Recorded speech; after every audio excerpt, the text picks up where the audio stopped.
Почитувани пријатели, ве покануваме да бидете дел од утринската програма Глас на надежда. Секој ден, од понеделник до петок, во 8 часот и 30 минути со Томе Трајков. На Facebook страната на Глас на надежда. Ке имате прилика да слушате утринска порака, совети за здравието, животни приказни, рецепти за готвење, гости во студиото и многу други интересни работи. Ве очекуваме.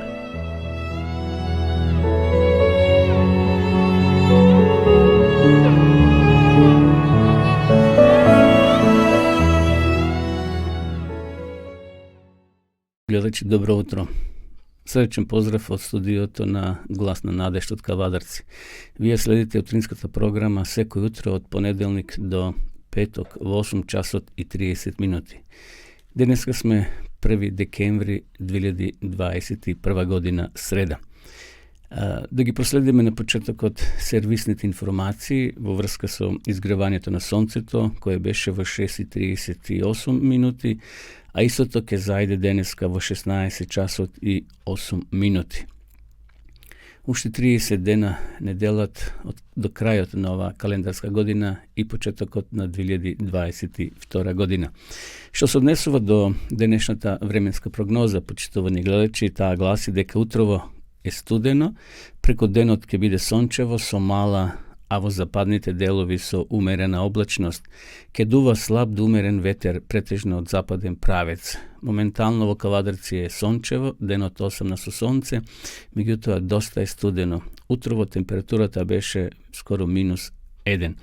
Еве по региони како ќе се одвива денешната температура, значи Кавадарци -5 до 7, Тиквешкиот регион, Гевгилискиот регион малце потопло од -3 до 11, Беровскиот -8 до 4 степени, Кумановскиот регион од -6 до 5 степени, Скопската котлина од -5 до 6, Тетовскиот Полошкиот регион од -7 до 0 степени, Охрид -3 до 5 и најстудено ќе биде во Пелагонија, Битолско-Прилепскиот регион од -10 до 4 степени. Релативно сончево ќе биде во текот на денот во Македонија, како што и прогнозата гласеше, меѓутоа ќе биде доста студено. Иако календарски уште 20 на дена недели од почетокот на годишното време зима, но еве имаме веќе зимски температури, така да ако излегувате надвор, почитувани гледачи, облечете се топло, бидејќи е доста студено. Што се однесува до утре, ќе имаме слична временска прогноза. Преку денот ќе биде сончево, со умерена облачност.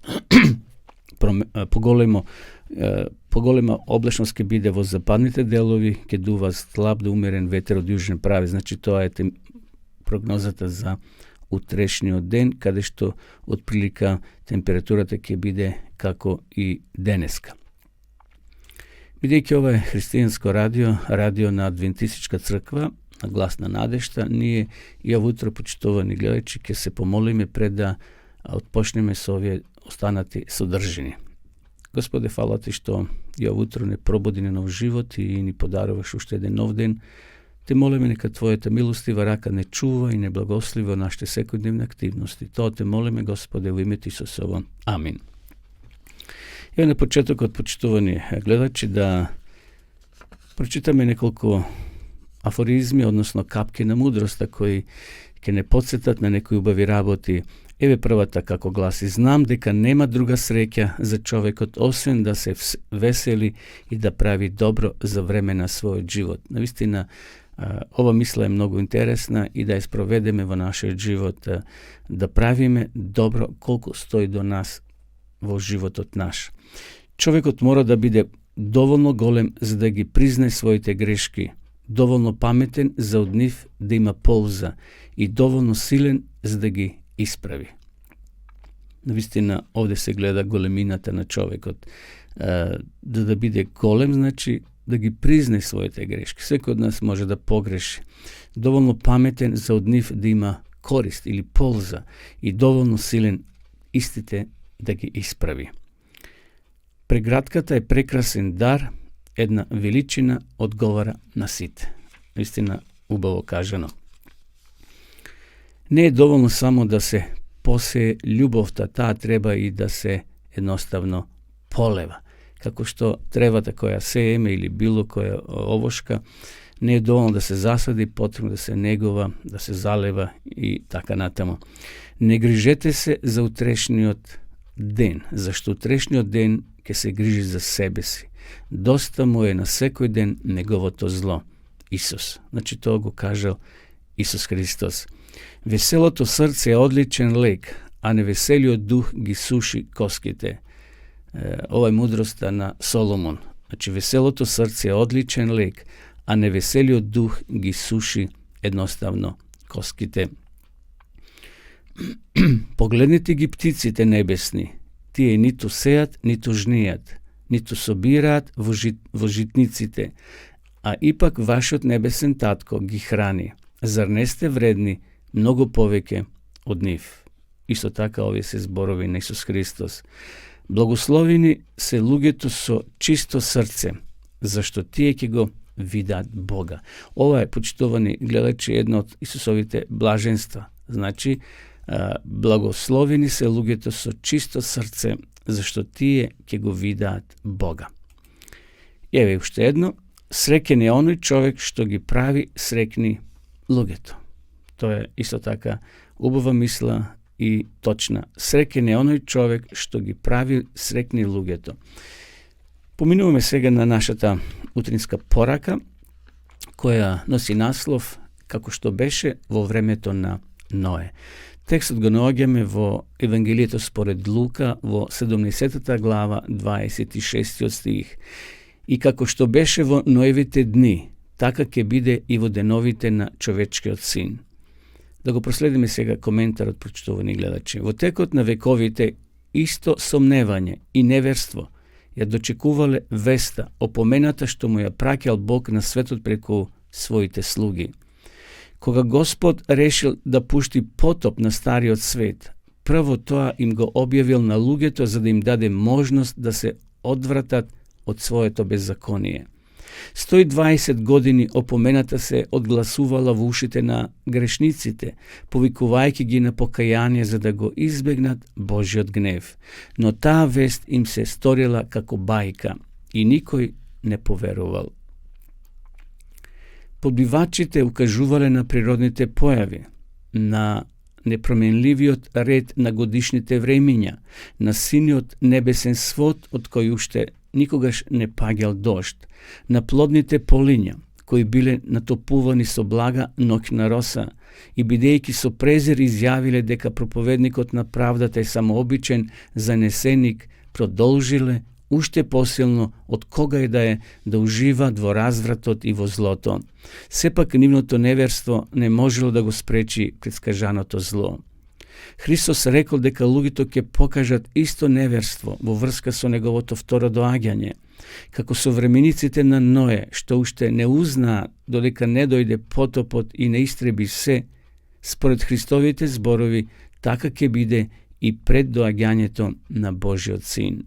Опомената на нашиот Господ од Маслинската гора свечено допира ни сите векови до нас денес. Туку вардете се вашите срца да не бидат обременити со ненаситност, со пијанство и со грижи за животот, за да не ви дојде ненадејно тој ден. Бдејте и молете се да имате сила да избегнете од сето тоа што ќе настане и да застанете пред Синот човечки. Еве, почитувани пријатели, драги гледачи, овде Бог не подсетува дека нашата генерација или генерацијата пред Христовото второ доаѓање ќе биде слична како она генерација пред потопот, кои не ја слушале пораката на големиот проповедник Ное, кој 120 години го градил тој брод. Бог сакал на еден видлив начин да ги опомене луѓето, не само усмено што Ное проповедал, туку едноставно Ное правил еден голем брод, кај што Бог предвидел место за секој оној кој ќе се покае. Меѓутоа, на жалост, наместо луѓето да се покајат, внатре се нашле животните. Овде пишува писателот и коментарот на овој текст дека нешто слично ќе се случи и ова наша генерација ќе го доживее. Подбивачите во тоа време укажувале на тие природни појави, дека секој ден сонцето изгревало, дека нормален живот се одвивало, немало тогаш дождови и затоа пораката на Ној не била прифатена дека ќе паднат големи дождови, дека ќе има потоп, дека светот ќе биде уништен со вода и затоа го прави тој брод. Луѓето не можеле да поверуваат. Плодните полиња рагеле секоја година нормално. Роса ја натупувала земјата, пазарите биле полни, храна во изобилство, луѓето се препуштиле на своите чулни уживања. Меѓутоа, Христос рекол дека и во генерацијата пред неговото второ доаѓање луѓето ќе покажат слично или исто неверство во врска со неговото второ доаѓање, како современиците на Ној што не узнаа додека не дојде потопот и не истреби се, според Христовите зборовите така ќе биде и пред доаѓањето на Божиот Син. Ова опомена, почитувани пријатели, важи за нас денеска. Исус од Маслинската гора ги упатил овие многу озбилни и остри зборови за нас, за нашата генерација, да внимаваме на кого ние денеска гледаме, дали на Божите знаци кои се исполнуваат околу нас, или пак нашите погледи се насочени кон земните поминливите работи. Овде Исус вели, вардете се, вашите срца да не бидат обременети со ненаситност, со пијанство и со грижи за животот, за да не ви дојде ненадејно тој ден. Бдејте и молете се да имате сила да избегнете од сето тоа што ќе настане и да застанете пред Божиот Син. Ние живееме во последно време, почитувани гледачи. Кога Исус ќе дојде, не знаеме. Не е наше да го одредуваме денот и часот на неговото враќање. Наше да внимаваме на знаците, да ги пратиме и да не се врзуваме толку за земните работи, туку да размислуваме за небесните, за духовните, зашто се ќе остане нова земја. 120 години опомената се одгласувала во ушите на неверниците, односно на грешниците, но е ги повикувал на покаяние за да го избегнат Божиот гнев. Но таа вест им се сторила како бајка и никој не поверувал. Зарем и денеска не се случува со ова наша генерација? Се проповеда и преку радио, преку телевизија, преку интернет, во пишана форма, преку Библијата, но на жалост таа вест не допира до секое човечко срце. Се уште има тврди срца кои не веруваат во Бога, кои не веруваат во овие пророчки зборови што Исус ги упатил. Но на жалост изборот е наш. Секој од нас има денес слободна волја дали ќе верува или нема да верува, дали ќе слуша или нема да слуша, но почитувани пријатели, и последиците се наши. Дали ќе бидат добри или лоши, тоа зависи од нашата слободна волја, од нашиот избор. Затоа нека Господ денес не води, нека Неговиот Свети Дух управува со нашите мисли, со нашите животи и да ни помогне да растеме постојано. И така, кога ќе дојде Христос, и ние да се најдеме во таа група на спасените. Продолжуваме со христијанска песна, почитувани гледачи, потоа се враќаме повторно во нашата програма во живо.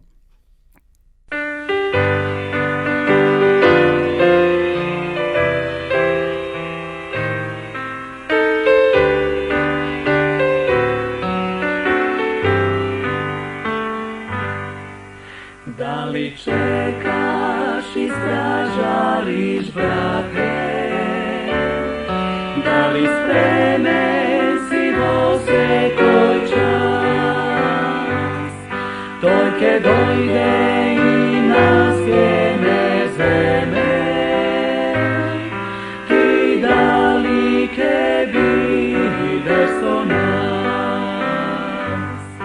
И се ќе се сруши тој ден, тој ново ќе создаде се, со ангели ќе сме тој час, Исус со сите нас.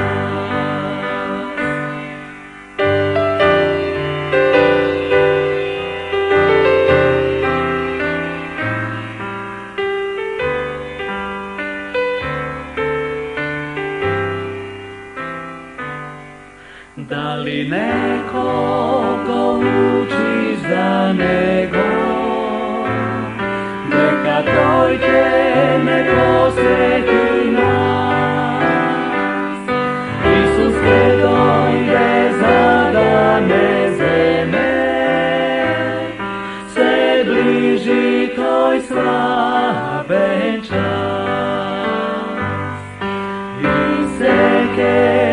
sruši toj dej.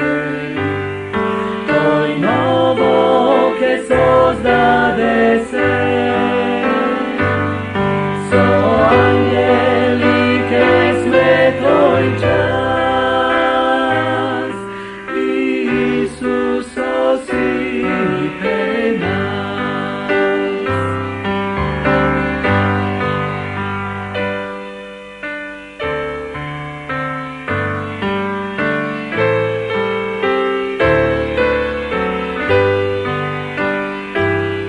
So anjeli ke smetoj čas, Isuso sipe nas.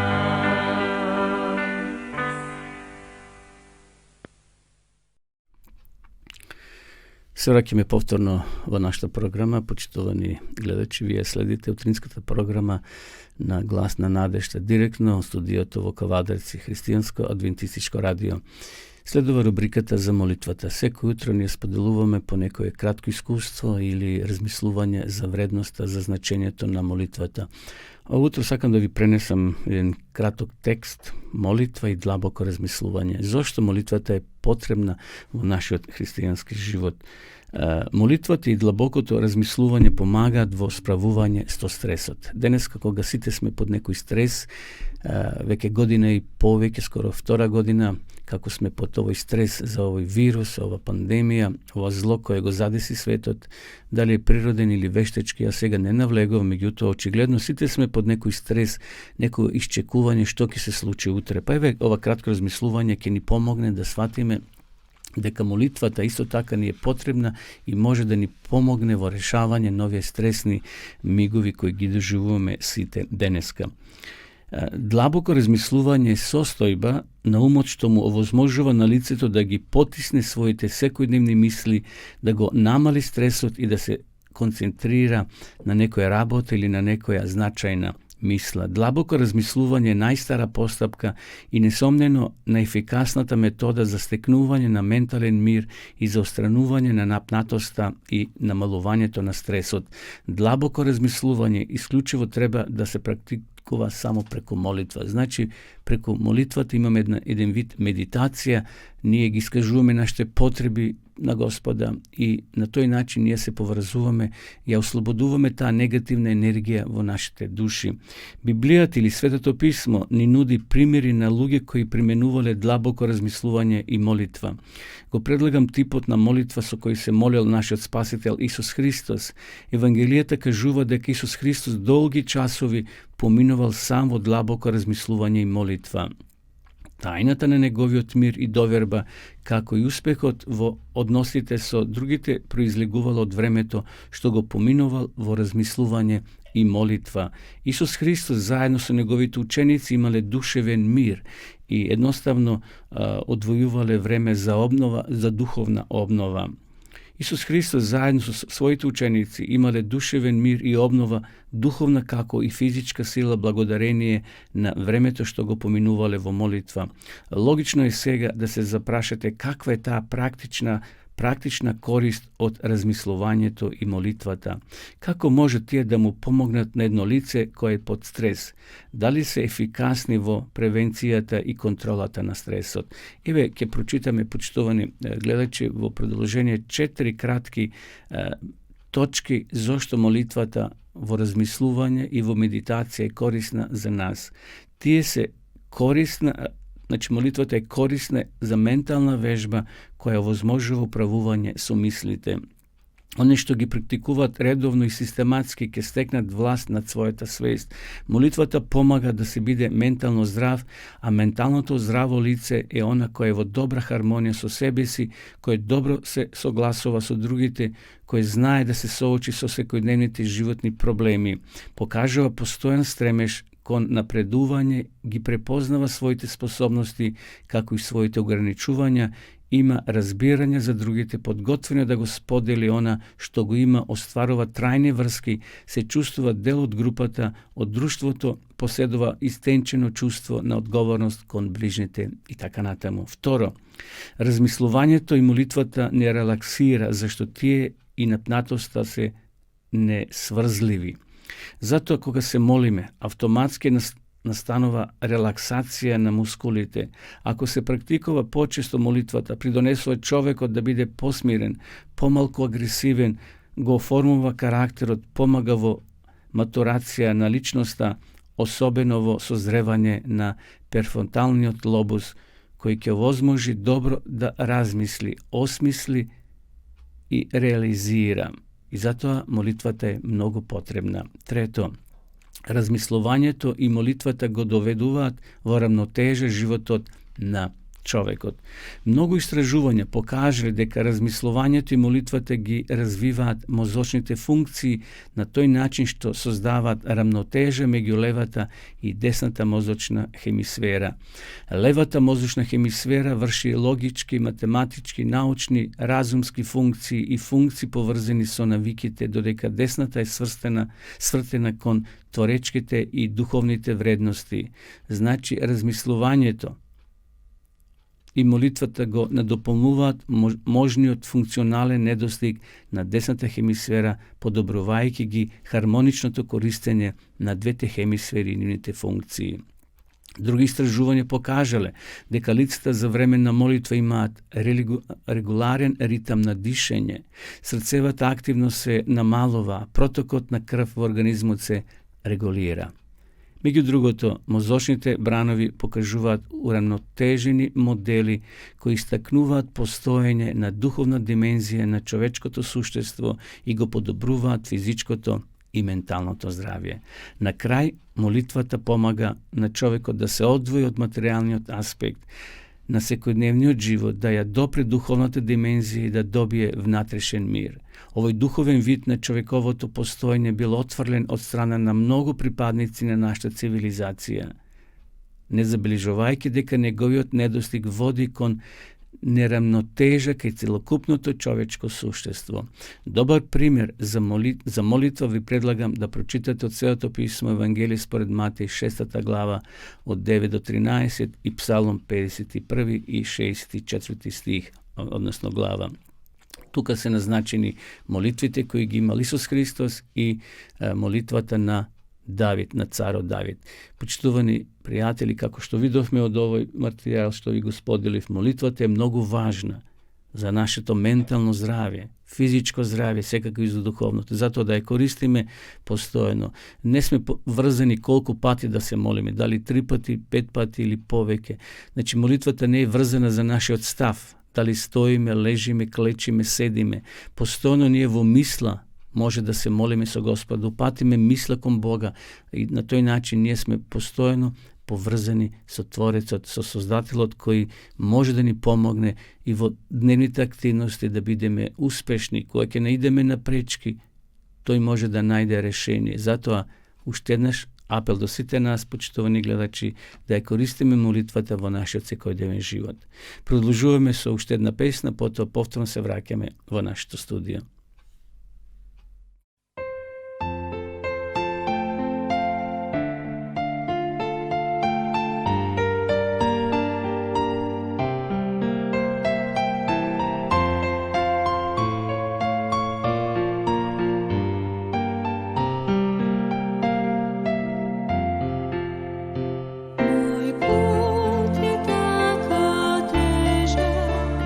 Svugdje te nikad ne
čuva rukom sigurnom i brani me u zlu. I nema mjesta strahu tu, jer anđeo je tu. A kada Isus dođe, da nam večni život da, moje oči tražit će samo jednog anđela, na mog dobrog anđela.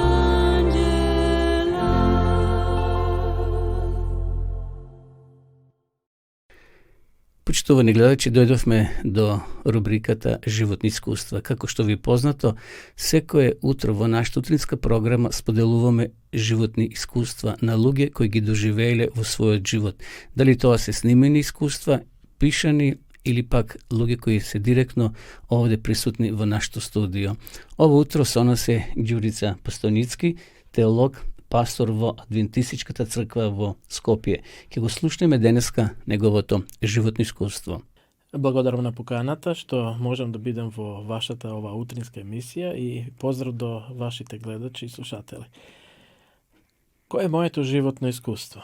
Потекнувам од, можам да кажам на некој начин, атеистичко, комунистичко семејство. Семејство каде што религијата не беше нешто многу застапено, нити некој од нас да ја практикуваше. Единствената религиозна личност во наше семејство беше баба ми, мајката на мојот татко, која доаѓаше во зимскиот период и престојуваше со нас и таа знаеше да оди често во црква, никој од нас не одеше со неа. Прва моја средба со религиозни личности беше дамна 1988 или 9 година, 9 година мислам дека беше тачно, кога се сретнав со баптисти кои дојде од Соединетите Американски држави и зборуваа така отворено на плоштад во Бачка Топола на младите и на сите оние кои ќе застанеа, ќе ги праша, пеа убави песни духовни.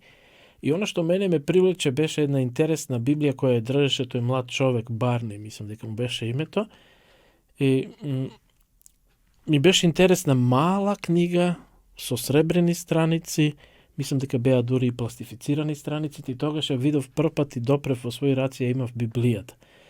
Не успеав нешто многу од неа да прочитам, али начинот на кој што тие комуницираа со луѓето, она што го изнесуваа ми беше интересно, затоа што никош не сум слушал нешто такво. Подосна, после извесен период, во една прилика со другарите, од една шетња седнавме на една клупа и ни приде еден дечко од тамо, седна тука покрај нас и се извини и праша, вика, момци, може ли да ви поставам едно прашање? Ја не го познавав, не знам дали другарите мои го познаваа, вели, дали можете да ми ги наброите 10 Божи заповеди? Ја тогаш првпат слушнав од него дека постојат 10 Божи заповеди и ја не знаев ниту една, мислам во тоа време. Знаев дека моите родители ме учеа да не крадам, да не лажам, али не знаев дека припаѓаат во 10 Божи заповеди. Другарите се трудеа и се обидуваа да ги набројат. И секогаш ќе наброја 6-7 и тука ќе застанеа, не знаеа други 3. И он им велеше, дечки, ја побарав 10, не 6 или 7. Ве молам, ако можете 10 да ми дадете. И бидејќи не успеа да ги набројат сите 10, тогаш ни поклони на секој еден од нас едно жолто маркерче со 10 Божи заповеди и вели, следен пат кој ќе се видиме, ќе ме преслушам. Помине од тогаш време и имав една пријателка која е католкиња и во една прилика во Бачка Топола се одржаваше серија на предавања од страна на пастор Јожеф Фараго. И ова мојата пријателка вели, ајде да видиме, има една интересна тема, како да се преживее 2000-та година. Да отидиме, викам, важи, ќе отидиме. Отидовме и тоа отидовме на предавање кое беше баш на унгарски јазик. И кога влегувавме внатре, особата која што беше редар, не поздрави со Јуештетки Ванок добро вечер, ја и вратив на српско-хрватски добро вечер, и таа ме запримети во тој момент, и кога седнавме, пред самото предавање дојде, ме тапна по рамето и вели: извинете, али ова предавање ќе биде на унгарски јазик, ќе разберете? Ова мојата пријателка што седеше до мене се сврти и рече: да, нема проблем, ќе разбере. Ја погледнав и викам: како ќе разберам, сум сега скоро дојде тука меѓу унгарите и нешто малце едва успев некој збор да научам. Али го отслушав сето тоа и на враќање ја замолив пријателката, велам: те молам, ако можеш да ми објасниш, да ми кажеш, ја нешто разбрав од оние слики, али кажи ми нешто повише од она што човекот го зборуваше. И она ми рече, вика: не можам да ти кажам. Викам: зашто? Па, вика, човекот зборуваше на некој специфичен јазик. И сега мене ми стана чудно, како таа верува во Бога, овој човек зборуваше за Бога, а таа не може ништо да ми пренесе од тоа што тој зборувал. Викам: окей, ти веруваш во Бога? Да. И он верува во Бога? Да. Дали тоа е исти Бог? Е. Па добро, кажи ми. Не, вика, не може да ти кажам. Јазикот е посебен. И мене ме тоа заинтригира и викам: добро, јас ќе идам од 17 часот кога е предавањето на српско-хрватски, и така почнав да доаѓам. И редовно доаѓав секоја вечер до крајот. Ова пријателка во тоа време прекина, значи таа беше само на тоа предавање и толку. И во тие предавања се сеќавам дека имаше предавање за молитвата. И добив некој нагон, некоја желба, додам да се помолам за неја, за незиниот дом. И тргнав од станот кај што живеев до незиниот дом, има некои добри 2-3 километра, и пешачев, тоа ми беше и шетња во една. И она што ме изненади е кога влегов во улицата пред нејзина да скршнам, има 5 бандери. И секоја една која ќе ја поминев, се гасеше зад мене бандерата, светлото. И кога влегов во нејзината улица, сите што беа изгасени се запалија. И ми беше чудно, што е сега ова? Застанав пред нејзината куќа, се помолив на оној начин како што знаев и умев во тоа време, и се вратив назад и повторно влегов на таа главна улица и повторно истото искуство. Како која бандера ја поминувам, така се гасат. И кога дојдов на главната улица која води кон центарот, сите што беа изгасени, тоа што е интересно, улицата не завршуваше тука, него продолжуваше, али бандерите само до тука се палеа и гасеа. И кога излегов на главната улица, се запалија сите тие што беа изгасени бандери. Тоа беше некое моје прво искуство со Бога, дека ја почувствував Божјата присутност. И во тоа време, од страна на организаторите, беше организиран летни библиски камп во Хајдуково, каде шаторите ги распнувавме во дворот на црквата, и тука имавме предавачи. Предавачите беа пастор Јожев Фараго и пастор Јован Жеравица. И имавме прекрасни теми, дружење. Од друга страна, оно што беше интересно, сите ние во шатори спиевме, одевме на излети, тамо додека бевме за тие 7 дена, мислам дека беа. И за време на тие излети ние се дружевме едни со други, али повише и со самите предавачи. И тогаш добив некоја желба да одам на теологија. Се уште не бев крстен. И ја кажав својата желба на пастор Жеровица и тој ми праша, вика: добро, а дали си крстен? Викам: не сум. А колку време доаѓаш од црквата? Па викам: тука сум од мај. Тоа беше август некаде. Па вика: ајде вака, ако може да ти дадам еден совет. Ајде прво крсти се, па моли се на Бога, па биди барем 1 година во црквата, па дури тогаш, ако те и понатаму повикува Бог на тоа, тргни на теологија. И го послушав неговиот совет, така да таа година се крстив, 93-та година, значи се крстив, септември, останав во црквата, тука имавме разни активности во црквата, помогав колку што можев, али желбата за служба на Бога и за теологија се повише гореше во мене. Во тоа време во фирмата во која што работев ми дадоа 75%, значи не одев на работа, али 75% ми плаќа од платата. И јас кога одлучив да идем на теологија 94 година, се спремав и во тој период, тие месец дена, додека се спремав за приемниот испит, бидејќи не работев во фирмата, али работев преку студентска организација, не повикуваа често на разни работи, дали да се истовари некој шлепер со цемент, со шеќер, со било што. Значи, тој месец кога одлучив да не работам, да се сконцентрирам на приемниот испит, само плюштија повици. Брат ми толку пари заработи затоа што заедно работевме, он одеше, јас не. И од една страна ми беше криво, али од друга страна знаев дека Бог ја благослови сето тоа. И кога отидов на приемен испит, го поминав приемниот испит, ми кажа дека во септември треба да се појавам во Белград на студии. Во август ми доаѓа повик од страна на фирмата да се вратам на работа. И сега викам, што е ова? Како сега? Вамо идам на теологија, овие ме враќаат на работа, каде сега, што да правам? И во консултација, во молитва со Бога и консултација со родителите, мислам дека татко ми го даде тој предлог, вика, па напиши едно барање до фирмата да ти дадат неплатено 4 години, нека ти го чуваат местото за секој случај.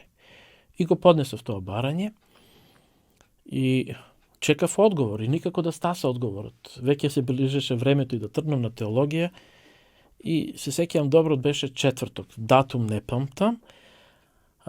Поштарот дојде во 9 сабајле, ми звонеше на вратата, вели, имате една пратка сина коверта, ми стаса, вика, подпишете ова, хитно е. Добро, подпишав, отворив. Во писмото пишуваше следно. На тој датум, ако не се појавам во 7 часот на работа, јас го губам работното место. Значи, оние 4 години неплатени нема да важат. Ја веќе во старт 2 сати каснев. И тоа за мене беше еден одговор од страна на Бога. Велам, фала ти Боже што ете ти се грижиш и ми покажа дека сакаш таму да бидам. Така да во текот на школувањето за тие 4 години Бог ми покажа на многу наврати дека ме повикува и дека сака да му бидам оне кој ќе служи во неговиот виноград. Ѓурица, ти благодарам на твоето присуство и на споделеното искуство со нашите гледачи ова утро. Ви благодарам на вашата покана и на можноста да ова мое искуство го споделам со вас. Се надевам дека некои од вас ќе бидат охрабрени и потикнати повише за заедница со Бога и за близина со Бога.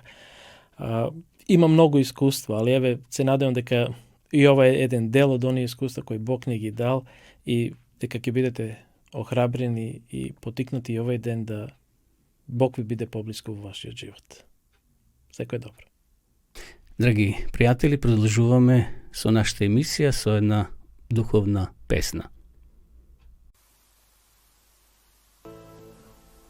Кога денот си оди и ноќта се спушта, ти остануваш тука, нежно чуваш ме. Постела кога легнам и безгрижно сонам, и в сонот брода ти тука си. Кога секоја надеж во мене згасне, ноќта тивка, тажен сум јас, ме охрабруваш. На колена слаби кога искрено молам, срцето свое го предавам, ме окрепуваш. Понекогаш кога заборавам дека ти со мене си, прости ми, благодарам што со мене си. И кога на погрешен пат сумане, не гледам јас, прости ми, поправи ме, научи ме. Помогни ми да секогаш крај тебе останам јас, тука сум сигурен, крај тебе безбеден. Благодарам што во тебе можам да се надевам, благодарам, благодарам, благодарам.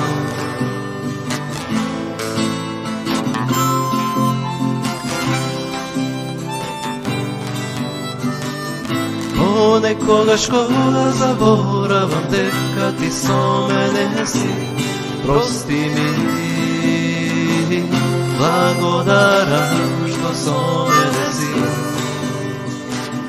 И кога на погрешен пат сумане не гледам јас, прости ми, поправи ме, научи ме.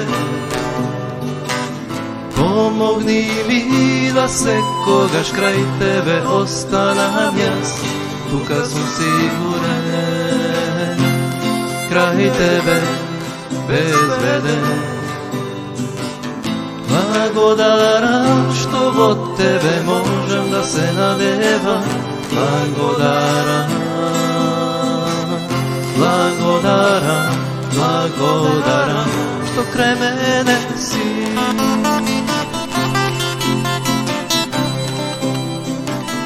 Што крај мене си.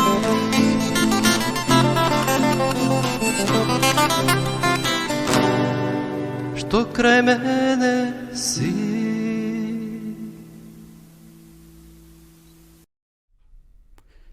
Еве, после ова убава песна, почитувани гледачи, се враќаме повторно во живо во нашата програма. Поздрав до сите вас кои во меѓувреме се вклучивте и ја следите во наша утринска програма на Глас на надежта, христијанска адвентистичка црква, радио христијанско, кое секој утро ја емитува својата програма од понеделник до петок во 8 часот и 30 минути. А следува рубриката за здравјето. Секој утро споделуваме интересни совети, рецепти како да ја подобриме нашата исхрана и да имаме подобро здравје. И ово утро со нас со советите е Маја од Кавадарци, која ќе ги сподели искуствата, односно советите за исхраната. Затоа бидете подготвени во наредните минути да ја слушнеме Маја со низините совети. Добро утро на сите. Денеска, како што кажавме претходно, ќе разговараме за првиот столб од 8 столбови за здрав живот. Првиот столб, односно првиот чекор беше здрава исхрана, така што денеска ќе кажеме некои работи околу здравата исхрана, како треба да изгледа здравата исхрана, од што треба да се состои и секако што не е дел од здравата исхрана. Кога станува збор за исхраната, најважното правило до кое што треба да се придржувате е тоа да вашата исхрана се состои од претежно растителни намирници во што по природна форма, односно нерафинирани и непреработени растителни намирници. Тука, како што знаете, спаѓаат овошјето, зеленчукот, интегралните житарки, мешунките како граф, лекија, грашок, наут и така натаму, јатките и сенките. Тоа се намирниците кои што треба да бидат основа на вашата исхрана. Оброците треба да бидат едноставни, со цел да не се пријадувате, да не јадете количина на храна која што е повеќе од тоа што ви е потребно и се разбира за да се сварат и да се преработат сите тие оброци побрзо и полесно. Исто така, многу важен елемент кога станува збор за здрава исхрана е и начинот на кој што ја готвиме, односно ја подготвуваме храната, бидејќи со начинот на готвење на храната можеме некоја тотално здрава намирница да ја претвориме во навистина нездрава намирница. Најдобро е храната да се вари, што пократко, значи колку што е доволно за да може да се консумира и да не се готви ништо повеќе од тоа. Потоа може и да се печат на намирниците, но да не се печат на многу високи температури со додаток на големи количини на масло. И секако како начин на подготовка на храна кој што треба да се избегнува е долгото пржење на храната во големи количини на масло. Исто така, веќе кога го спомнавме маслото, многу е важно какво масло за готвење употребувате, бидејќи некои видови на масла се навистина нездрави, бидејќи се рафинирани, имаат различни додатоци во нив, а немаат ништо здраво во нив, така што секогаш кога можете бирајте ладно цедени масла за готвење на храната, а избегнувајте ги сите рафинирани масла и бидејќи нели се трудиме да користиме ладно цедени, односно поздрави масла, гледајте да ги додавате на крајот од готвењето со цел да не ги уништите сите здрави состојки кои што се наоѓаат во нив. Значи може да се користат и ладно цедените масла за готвење. Некои од нив, не сите, некои се понеиздржливи на високи температури, но најдобро правило до кое што може да се држите кога станува збор за употреба на масла при подготовка на оброците е да ги додавате на крајот од готвењето, така што скоро и нема да бидат изложени на термички третман, така што ќе се задржат сите хранливи и корисни материи кои што ги има во нив. Исто така се препорачува да се имаат околу 2 до 3 оброци во текот на денот. Значи оваа препорака за сите здрави лица, доколку некој има некое нарушување на неговото здравје, некоја болест, некоја посебна здравствена состојба, нормално дека можеби ќе треба да се прилагоди исхраната според неговиот здравствен проблем, но сите здрави лица кои што се нели возрастни, не зборуваме за деца во раст и развој, возрастните луѓе може слободно да консумираат само 2 до 3 оброци во денот кои што се добро комбинирани и кои што се здрави и кои што се извор на многу нутриенти. И бидејќи нели се стремиме кон тоа да имаме 2 до 3 оброци во текот на денот, треба да има и околу 4 до 5 часа растојание помеѓу секој од оброците, значи од појадокот до ручекот треба да има растојание од околу 4-5 часа во кој што растојание нема да има внесна друга храна и истото се однесува и на растојанието од ручекот до вечерата. Доколку сте навикнати да консумирате и ужинки помеѓу оброците, можеби на почетокот ќе ви биде малку проблем додека да се навигнете на оваа шема, но ако добро си ги искомбинирате трите оброци во текот на денот, нема да имате никаков проблем да се исхранувате на овој начин. Исто така, ако го запазите ова со растојанието помеѓу оброците и со тоа да имате 2 до 3 оброци во текот на денот, со самото тоа ќе ја практикувате и следната препорака која што ќе ја кажеме, а тоа е да имате од 12 до 14 часа интермитентен пост секој ден. Тоа се однесува на растојанието, временското растојание помеѓу последниот оброк денес и првиот оброк утре и нели сметаме дека во тој период нема да има внесна никаква храна, може да се внесуваат незасладени чаеви, вода и така натаму, но нема да има внесна храна и поради тоа и овој период се нарекува пост, но таков испрекинат, односно интермитентен пост, бидејќи се случува секој ден и трае пократко. Истото имам да го кажам и за постот, секојдневниот интермитентен пост, дека тоа се препорачува за сите здрави личности, а доколку некој веќе има некој здравствен проблем, прима некоја терапија, тогаш треба да се исконсултира со стручно лице за да види дали за неговата состојба е соодветно да го практикува ова. Вашата исхрана треба да содржи многу свежа храна, односно овошје и зеленчук во што поголеми количини. Секако се препорачува да се консумираат повеќе зеленчуци отколку овошје, бидејќи зеленчукот не содржи толку многу шеќери, ако содржи многу нутриенти, не е проклет некој кој е љубител на овоќе да консумира и повеќе овошје, но гледајте и зеленчукот да биде застапен во вашата исхрана. Трудете се да купувате овошје и зеленчуци кои што се од познато потекло, а оние кои што не се од познато потекло и не сте сигурни дали се многу третирани со различни пестициди и така натаму, добро мијте ги пред употреба или излупете ги со цел да ги отстраните барем површинските штетни хемикалии. Тоа е се што треба да биде дел од една здрава исхрана, од еден здрав начин на исхрана. Значи да повториме накратко уште еднаш, исхраната да се состои од претежно растителни намирници, да конзумирате едноставни оброци, да внимавате на готвењето, да не ја уништувате храната преку процесот на готвење, да имате 2 до 3 оброци во текот на денот, да има 4 до 5 часа растојание помеѓу оброците во текот на денот, да се трудите да имате околу 12 до 14 часа секојдневен пост и да консумирате многу свежа храна.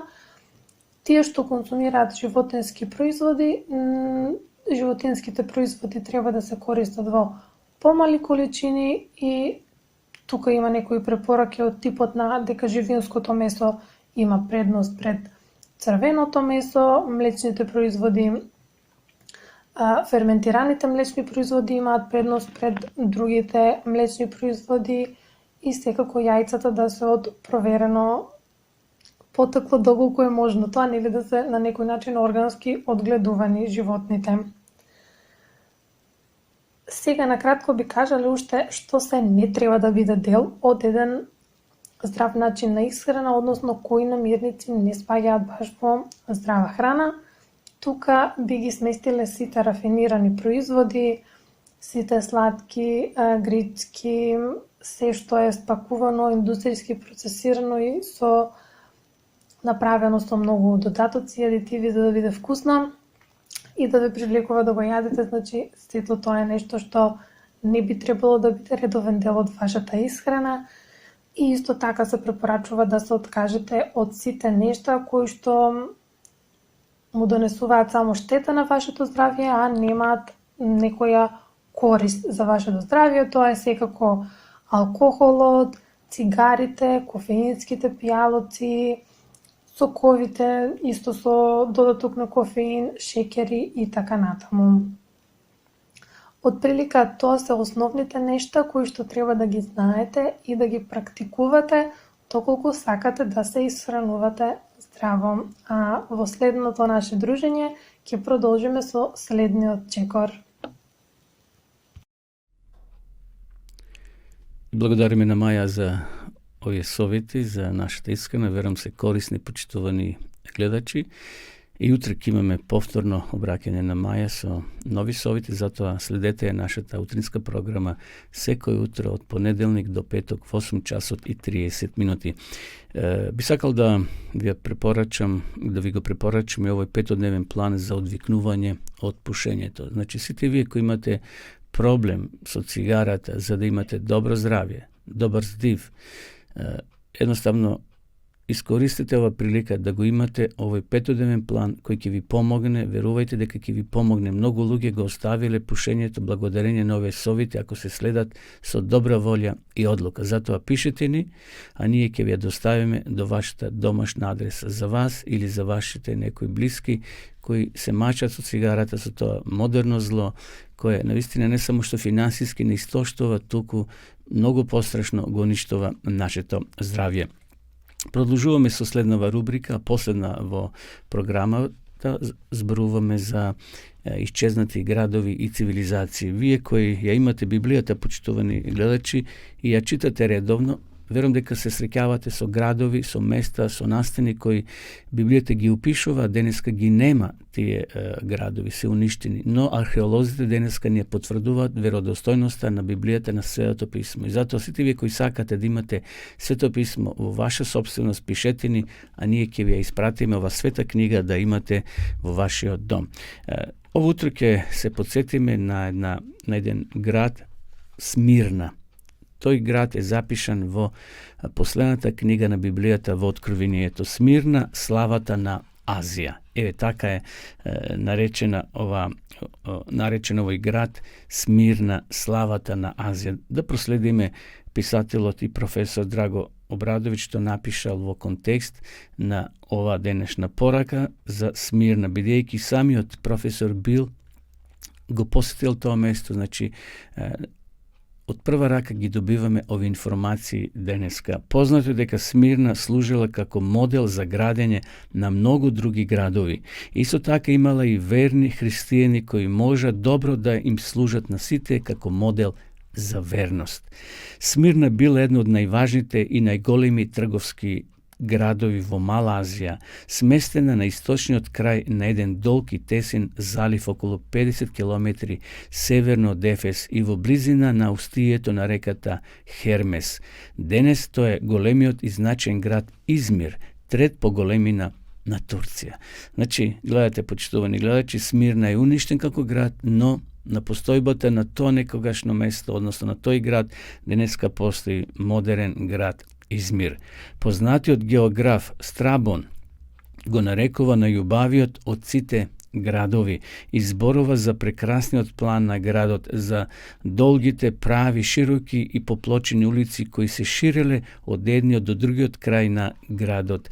Најпозната од сите била Златната улица, во која се наоѓале храмовите на разни божества како Аполон, Кибела, Афродита, Аскелепи, Зевс и многу други. Исто така во градот имало и многу престижни државни објекти, вклучувајќи го и споменикот на Хомер, зашто се смета дека Хомер бил роден во Смирна. Градот имал и прочуен стадион и позната библиотека. Смирјаните се гордееле и со најголемиот театар во Мала Азија, изграден во 4. век пред нашата ера.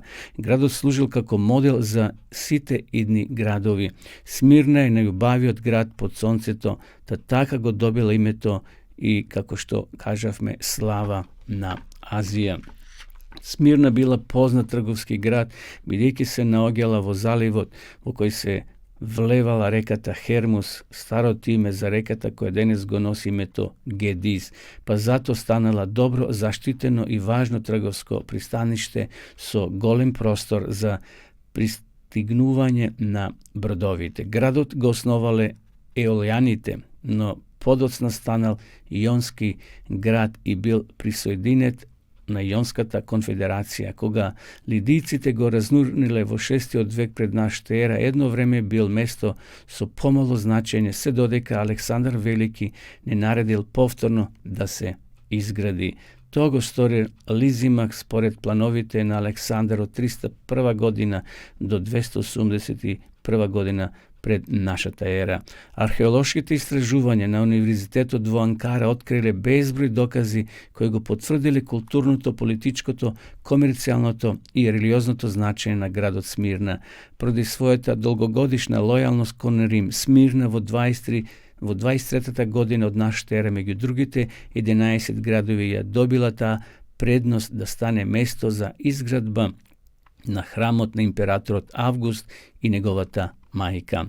И така Смирна станала првиот град во Азија кој вовел служба на Цезар. Исто така Смирна била првиот град во светот што изградил храм на Деа Рома во 196 година пред нашата ера и на тој начин станал град со голема опасност за животот на христијаните. Не можеме со сигурност да кажеме како и кога дошло христијанството за прв пат во Смирна. Нашите први извешти доаѓаат од библиската книга Откровение. Ова книга е напишана во 96 година после Христа. Од овој извештај дознаваме дека кон крајот на првиот век од нашата ера веќе постоела христијанска црква во Смирна. Во овој богат град црквата не била во најдобра материјална состојба, но зато била духовно многу богата и во едно писмо упатено до оваа црква изнесени се пофалбите за нејзината голема верност кон Бога. И ангелот на црквата во Смирна напише му: ова го зборува првиот и последниот, ги знам твоите дела, неволјата и сиромаштвото, но ти си богат. Во Смирна живеел и познатиот Поликарп, кој страдајќи за својата вера во Христа, останал восхитувачки пример за христијаните се до денешните дни. Да, Во Смирна имало христијани кои биле верни на Бога дури до смрт. Еве, почитувани гледачи, толку за оваа рубрика Исчезнати градови и цивилизации. Уште еднаш се археолозите ја потврдуваат веродостојноста на Библијата, дека Библијата е книга над книгите, книга која е автор самиот Бог, пишувана од 40 написатели во еден долг временски период од 1600 години, 100 години пред Христа и 1500 години после Христа. Всушност таа е книга која ни укажува дека Бог е автор. Сите тие години пред Христа ја пишувале книгата самите пророци, а апостолите продолжиле, значи после 100 години после Христа се оформил тој канон, Светото писмо, и денеска ние имаме збирка од убави помали книги наречена Библија, книга од 66 помали книги составена во едно Свето писмо. Еве, почитувани гледачи, дојдовме до крајот на ова наша денешна утринска програма. Се одјавуваме и срдечен поздрав уште еднаш до сите вас кои следевте нашата програма. Ве повикувам да бидете и утре во исто време во 8 часот и 30 минути. Чувајте се и Господ нека биде со вас.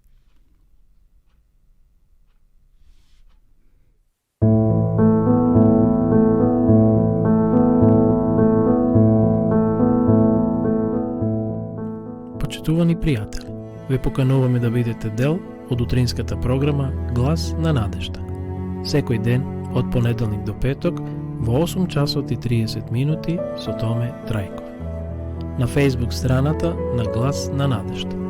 Ке имате прилика да слушате утринска порака, совети за здравието, животни приказни, рецепти за готвење, гости во студиото и многу други интересни работи. Ве очекуваме.